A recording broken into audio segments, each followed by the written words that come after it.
America और Brazil के बाद भारत तीसरा देश है जहां रोजाना 10,000 से ज्यादा मामले आ रहे हैं। रविवार को तो 12,000 केस दर्ज हुए, जो सर्वाधिक है। स्वास्थ्य मंत्रालय के आंकड़ों को देखें तो इस माह भारत में रोज करीब 10,000 केस आए।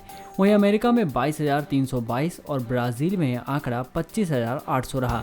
नए मामलों की संख्या दिन ब दिन बढ़ती जा रही है। न्यूयॉर्क और न्यू जर्सी अमेरिका के सबसे प्रभावित शहर थे।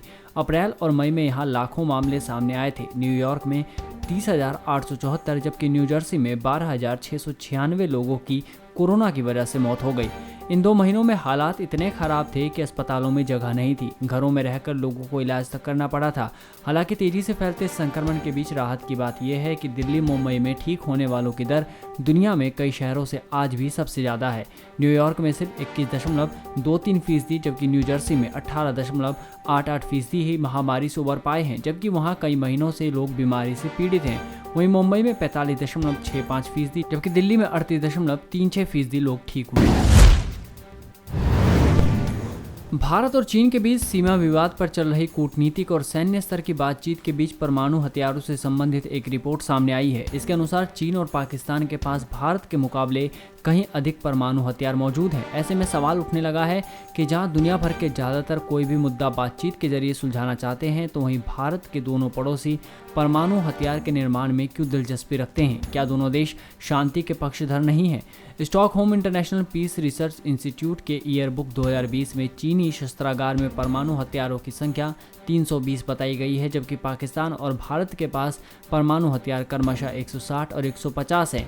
यह संख्या इस साल जनवरी तक की है। पिछले साल भी SIPRI ने भारत और पड़ोसी देशों को इसी क्रम में रखा था। उस समय चीन के पास 290 परमाणु हथियार थे। साल 2019 की शुरुआत के समय पाकिस्तान के पास 150 से 160 और भारत के पास 130 से 140 हथियार थे।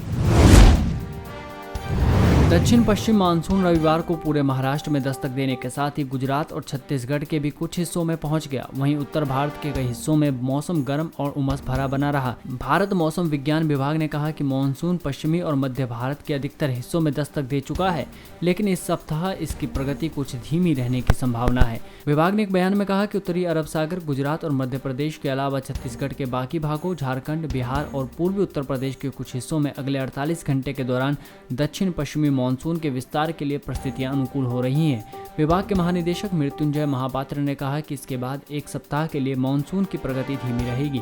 राष्ट्रीय राजधानी में उच्चतम तापमान 40 डिग्री सेल्सियस के आसपास रहा, जबकि आर्द्रता का स्तर 40 से 42% के बीच बना रहा।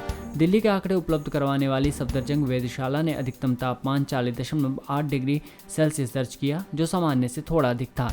वहीं पालम और पूसा मौसम केंद्रों ने अधिकतम तापमान क्रमशः 41.4 और 42.2 डिग्री सेल्सियस दर्ज किया। शहर में सोमवार को अधिकतम तापमान 41 डिग्री सेल्सियस और न्यूनतम तापमान 28 डिग्री सेल्सियस रहने का पूर्वानुमान जताया गया है। केंद्रीय स्वास्थ्य मंत्रालय ने कोविड-19 के संदिग्ध मामलों में जान गंवाने वाले लोगों के शवों को अंतिम संस्कार के लिए उनके परिजनों को सौंपने को लेकर तय दिशा निर्देशों में राहत दी। अब ऐसे मामलों में शव लेने के लिए परिजनों को प्रयोगशाला के नतीजों की पुष्टि का इंतजार नहीं करना पड़ेगा। मंत्रालय ने रविवार को दिल्ली सरकार को लिखा कि कोविड-19 के संदिग्ध मामलों में शव को प्रयोगशाला के नतीजे का इंतजार किए बिना परिजनों को सौंप दिया जाना चाहिए, लेकिन शव को सरकार की ओर से तय दिशा निर्देशों के तहत ही रखा जाना चाहिए। केंद्रीय स्वास्थ्य मंत्री हर्षवर्धन ने ट्वीट के जरिए भी इस बाबत लोगों को सूचित किया। कुछ ही मिनटों के भीतर गुजरात और जम्मू कश्मीर में भूकंप से दहशत फैल गई है। गुजरात के राजकोट में रात 8:13 पर 5.5 तीव्रता का भूकंप आया है। भूकंप का केंद्र कच्छ जिले के भचाऊ में बताया गया। राजकोट, जामनगर, गिर सोमनाथ, जूनागढ़ के अलावा अहमदाबाद समेत अन्य स्थानों पर भी झटके महसूस किए गए। कई मकानों में दरारें पड़ गई हैं, तो कुछ जगहों से मकानों के छत से मलबा गिरा है। कुछ देर बाद रात 8:35 पर जम्मू कश्मीर के कटरा में भी 3.0 तीव्रता का भूकंप आया। गुजरात के राजकोट में धरती हिलते ही लोग घरों के बाहर निकले। लोगों ने बताया कि झटके काफी तेज थे और कई सेकंड तक वो इसे महसूस करते रहे। कई जगहों पर मकान में दरारें पड़ गई है। गुजरात के मुख्यमंत्री विजय रूपाणी ने भूकंप के तुरंत बाद राजकोट, कच्छ और पाटन जिले के कलेक्टरों से बात की है और स्थिति का जायजा लिया है। CM कार्यालय की ओर से जानकारी दी गई है।